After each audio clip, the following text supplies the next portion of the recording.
Pour l'instant, personne ne les perturbe. On s'y prend toujours une bonne dizaine de kilomètres avant pour essayer de ne pas se faire surprendre. Donc ça va progressivement accélérer. On a vu en tête O'Grady qui va progressivement accélérer. Il y a un peu d'adrénaline, il y a un peu de nervosité, il y a un peu de tout. Et donc on va finir par se retrouver à 60 à l'heure, l'air de rien, pour entrer sur les Champs-Élysées, parce que si on roule qu'à 40, on risque une attaque. À 60, on a moins de risques.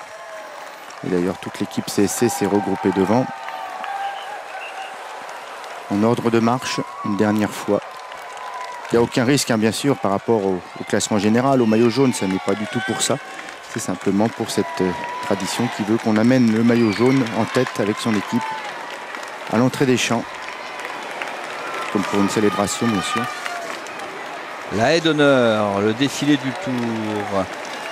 Et tout à l'heure, on a parié sur une attaque de Sylvain Chavanel, élu par le jury et par vous, téléspectateurs, sur france2.fr, par téléphone ou par SMS. Super combatif du tour. Tiens, on va se faire une petite piqûre de rappel avec cette 19e étape vendredi. Juan Montluçon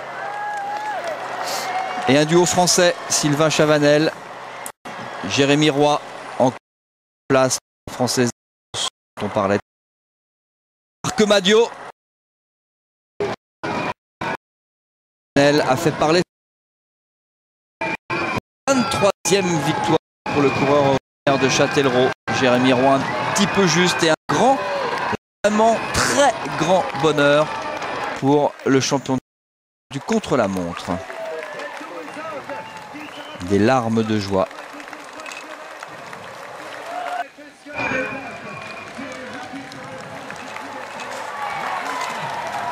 Lui aussi a atteint son rêve, gagner sur le Tour de France.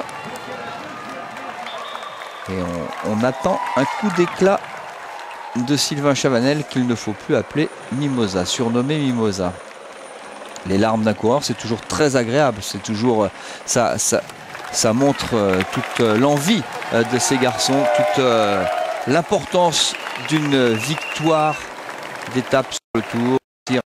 Juste avec Sylvain Chavanel. Personnellement, c'est sûr que je suis fier de ce que j'ai fait. Voilà, j'ai réussi à avoir mon étape cette année. J'ai attendu quand même un petit moment, c'est arrivé sur la fin du tour. Je finis très bien le tour, voilà, c'est magnifique pour moi, et en plus tous ces efforts, tous ces kilomètres devant, donc super combatif. Je vais monter sur le podium tout à l'heure sur les champs, donc c'est magnifique pour moi. À quoi est-ce que vous avez pensé, parce que quand vous aviez la rage en passant la ligne d'arrivée? C'est un soulagement, voilà, depuis un moment que je tournais autour, j'ai fait 2 fois 3e, j'ai fait plusieurs places dans les ça fait toujours plaisir de gagner une étape sur le Tour. C'est tellement surdimensionné comme course que c'est le plus beau cadeau qui puisse arriver pour un coureur cycliste. Alors, nouvelle aventure qui va commencer, qui commencera en fin de saison avec la Quick Step. Peut-être aventure justement dans les terres belges. Oui, les terres belges justement, ça me réussit très bien. J'ai gagné quelques courses là-bas. Et voilà, donc je suis motivé pour cette nouvelle aventure. J'ai signé 2 ans, donc tout va bien tout va pour le mieux pour moi. Le siège du journal L'équipe d'Amaury Sport Organisation. Siège que le journal L'équipe va bientôt quitter pour se centraliser à Boulogne.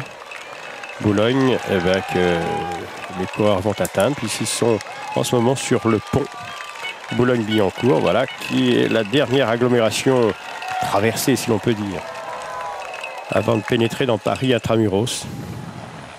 Voilà. Ça y est, on a tourné. On est encore sur Boulogne. Et bientôt, ce sera la voie sur berge. Et regardez, le grand maillot Bouygues Télécom, on est devant le siège. Ce qui serait formidable, c'est qu'on est le directeur sportif des Bouygues Télécom, Didier Rousse. Ça serait génial, non? Comme la magie fait bien les choses, comme ça, enfin le hasard aussi fait bien les choses. Didier Rousse, au moment où justement la voiture de l'un des directeurs sportifs de cette équipe, en compagnie de Philippe Mauduit, passe devant le siège de Bouygues. Didier Roux, ce qui sera encore plus formidable, ce qui aurait été formidable, c'est d'avoir une victoire d'étape pour votre équipe dans ce Tour 2008. C'est ce qui aurait été génial. Maintenant, on n'y est toujours pas arrivé. Il reste encore aujourd'hui. Et ben, on va bien voir, hein, on va voir comment ça va se passer. Il peut y avoir une échappée qui va au bout. Il y a beaucoup de sprinteurs qui n'ont pas gagné. Donc ça risque d'être un peu compliqué. Mais bon, on va essayer d'aller dans le coup, de ne pas le manquer. Et puis bon, mais après, on verra. Il faut avoir un peu de réussite aussi, quoi. Didier, à quoi attribuez-vous le manque de réussite finalement? Parce qu'on vous avoue, on a vu très souvent votre équipe et l'équipe Bouygues Télécom aux avant-postes. Ouais, non, on s'est battu, les gars se sont bien battus, tout, mais bon, notamment l'échappée de vendredi avant du chrono, la veille du chrono, qui était une échappée en or pour nous, quoi, je dirais, avec Pierrick devant, ils étaient 4. C'était pas inespéré, mais c'était vraiment ce qu'on souhaitait, et puis bon, mais ça s'est pas fait, on n'a pas réussi à le réaliser. Bon, mais on va voir aujourd'hui, mais bon, aujourd'hui ça risque d'être beaucoup plus compliqué. Il y a une frustration, oui. Oui, bien sûr qu'on est frustré, on peut pas être satisfait du résultat, surtout quand on voit le début de saison qu'on a pu accomplir. On avait des grosses ambitions sur le Tour, on n'a pas réussi à faire ce qu'on pensait, et bon, mais voilà, ça reste une course, et une course on peut pas arriver, enfin c'est jamais gagné d'avance, quoi. Donc on avait des grosses ambitions, moi je n'ai pas arrivé, bon, mais voilà. Merci beaucoup, Didier. Et le Tour passe devant chez nous, regardez, je tends le bras, j'appuie sur le bouton et pom, la pub s'en va.